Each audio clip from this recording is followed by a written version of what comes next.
এমন কোনো কাজ করবেন না যাতে করে একসময় জনগণ বলতে বাধ্য হয় যে হাসিনাই ভালো ছিল। স্বৈরাচার শেখ হাসিনার শাসন আমলে নানা প্রতিকূলতা ফেরিয়ে পূর্ণ যৌবনে ফিরেছে বিএনপি। সারা দেশে ব্যাপক ইতিবাচক কাজের মাধ্যমে নিজেদের অবস্থান জানান দিচ্ছে।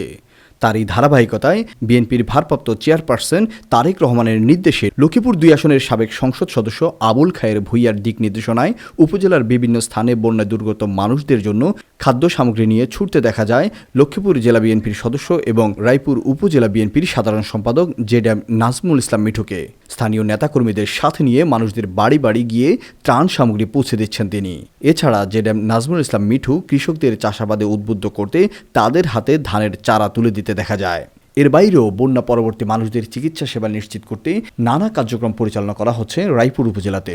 বিএনপির প্রতিকূলতা ফেরিয়ে বর্তমানে বিএনপি রায়পুর উপজেলা এবং সমসাময়িক রাজনীতি নিয়ে নোয়াখালী টিভির সাথে একান্ত আলাপ হয় জেডএম নাজমুল ইসলাম মিঠুর। এ সময় বিভিন্ন প্রশ্নের জবাবে তিনি জানান, পালিয়ে যাওয়া দল ইচ্ছে করলেই খুব সহজে মাঠে আসবে, আয়সা বিদেশ থেকে বার্তা পেয়ে তারা কিছু করবে। আমরা এই ব্যাপারে অবস্থান সোচ্চার আছি। আমরা আমাদের যে ছাত্র জনতা যে বিপ্লব ঘটিয়েছিল সেই ছাত্র জনতা এখনও রাস্তায় আছে। আমরা এখনও আমাদের অবস্থান নিয়ে আছি। তারা যদি আবারও রায়পুরকে অশান্ত করতে চায় তাহলে প্রশাসনের পাশাপাশি আমরা সেটা প্রতিহত করার চেষ্টা করব। বিএনপির সাধারণ মানুষের সমর্থন নিয়ে আজও টিকে আছে। দীর্ঘ 17 বৎসর ক্ষমতা ছিল না, এর মধ্যে অনেক অত্যাচার বিএনপি হয়েছে, অনেক গুমখুন হয়েছে, অনেক মামলা, যে গায়েবী মামলা বলবো আমরা, কোনো ঘটনা ছাড়াই অসংখ্য মামলা রায়পুর হয়েছে। হাজার হাজার নেতাকর্মী মামলা আসামি হয়েছে, জেলে গিয়েছে। বিশেষ করে গত বছর আন্দোলন করতে গিয়ে আমাদের রায়পুর থেকে প্রায় 60 জন নেতাকর্মী অন্যায়ভাবে গ্রেপ্তার করেছে, জেলে গিয়েছে। কিন্তু একজন নেতাকর্মী বিএনপি ছেড়ে দেন নাই কিংবা বিএনপির সাথে কোনো ভিত্তি করেন নাই। তারা আজও বিএনপির পদযাত্রা একত্রিত আছে। আমাদের নেতা আবুল খায়ের ভূঁইয়া, যিনি দীর্ঘদিন থেকে এমপি না থাকলেও রায়পুরে সবসময় ছিলেন, আছেন, এবং বিশেষ করে এই 5ই আগস্টের পরেও যে বন্যা হয়েছিল সেই বন্যায় আপনারা ওনার সক্রিয় ভূমিকা দেখেছেন। তিনি প্রত্যেকটি ইউনিয়নে একাধিকবার গিয়েছেন, ত্রাণ বিতরণ করেছেন এবং সংগঠনের শক্তিশালী করার জন্য আমাদেরকে নিয়ে একাধিকবার বসেছেন।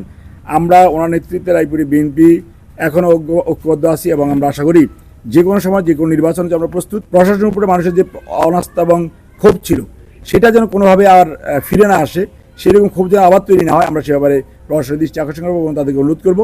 আপনারা জানেন ইতিমধ্যে আমাদের দলে যারা প্রথমত এটা আসলে তারা আমরা দখল নয়, তারা পুনরুদ্ধার করতে গিয়েছিল। তাদের আগে বিভিন্ন সময় তাদের ব্যবসা করতে দখল হয়েছে, জমি দখল হয়েছে, কিন্তু আমরা তাদেরকে বলেছি না, আমরা সেটাকে পুনর্দখলে যাব না। আমরা সেটা আইনের প্রক্রিয়ায়, যদি কারোর জমি কোনো দখল হয়ে থাকে, কোনো দোকান দখল হয়ে থাকে, তাহলে আইনি প্রক্রিয়া আমরা সেটাকে পুনরুদ্ধার করবো, কোনোভাবে আবার পেশি শক্তি দিয়ে নয়।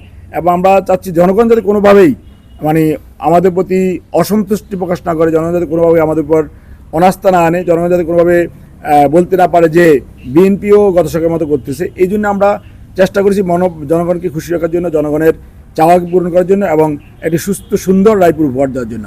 আমরা বর্তমানে খুব শান্তিতে আছি এবং আমাদের এখানে কোনো হিন্দু, বৌদ্ধ, মুসলিম এটা নয়। এখানে আমরা সকলে বাংলাদেশের নাগরিক এবং বাংলাদেশের নাগরিক হিসেবে আমরা মূল্যায়িত হচ্ছি। এই মেসেজটা তাদের পৌঁছে দেন। মানুষ একটি বৈষম্যের বিরুদ্ধে, একটি অত্যাচারীর বিরুদ্ধে একটা অভ্যুত্থান ঘটিয়েছে। সুতরাং আমাদের নেতাকর্মীরা কেউ দয়া করে এমন কোনো কাজ করবেন না যাতে করে একসময় জনগণ বলতে বাধ্য হয় যে হাসিনাই ভালো ছিল। আমরা আশা করি আপনাদের আগামী যে নির্বাচন আসতেছে সেটা আমরা আশা করি, আমরা সবসময় একটা দাবি ছিল আমাদের একটি ফ্রি এবং ফেয়ার নির্বাচন।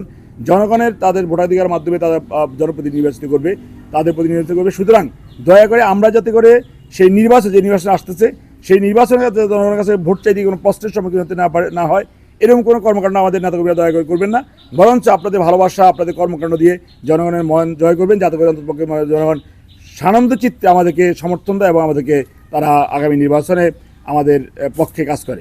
পৃথিবীর ইতিহাসে কোথাও একটা পার্লামেন্টের 350 সদস্য সহ প্রধানমন্ত্রী এবং পার্লামেন্টের 350 সদস্য সকলে পালিয়ে গেছে, এটা আসলে পৃথিবীতে কোথাও হয়েছে বলে আমার মনে হয় না। প্রত্যেকটি একবারে সদস্য পর্যন্ত প্রত্যেকে পালিয়ে গেছে।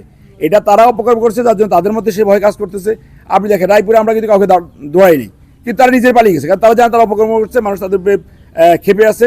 এই জন্য তারা নিজেরই তাদের মনের যে দুর্বলতা, সেই দুর্বলতা থেকে তারা পালিয়ে গেছে। লক্ষ্মীপুর আইডিয়াল আলিম মাদ্রাসা জাগতিক ও নৈতিক ইসলামী শিক্ষার সমন্বয়ে আপনার সন্তানকে সৎ, যোগ্য, আলেমে দ্বীন ও দেশপ্রেমিক সুনাগরিক হিসেবে গড়ে তোলার অঙ্গীকার নিয়ে লক্ষ্মীপুর আইডিয়াল আলিম মাদ্রাসা আছে আপনার পাশে। এখানে প্লে থেকে আলিম পর্যন্ত সাধারণ বিভাগ, বিজ্ঞান বিভাগ, হিফজুল কোরআন ও গার্লস শাখায় ভর্তি চলছে। এখানে রয়েছে উন্নত যোগাযোগ ব্যবস্থা এবং রুচিশীল ও শিক্ষাবান্ধব পরিবেশ। আবাসিক অনাবাসিক ডে কেয়ার ব্যবস্থা। লক্ষ্মীপুর আইডিয়াল আলিম মাদ্রাসা, কোর্ট বিল্ডিং সংলগ্ন জুমুল স্টেশন, সদর, লক্ষ্মীপুর। নোয়াখালী টিভি, বৃহত্তর নোয়াখালীর প্রতিচ্ছবি।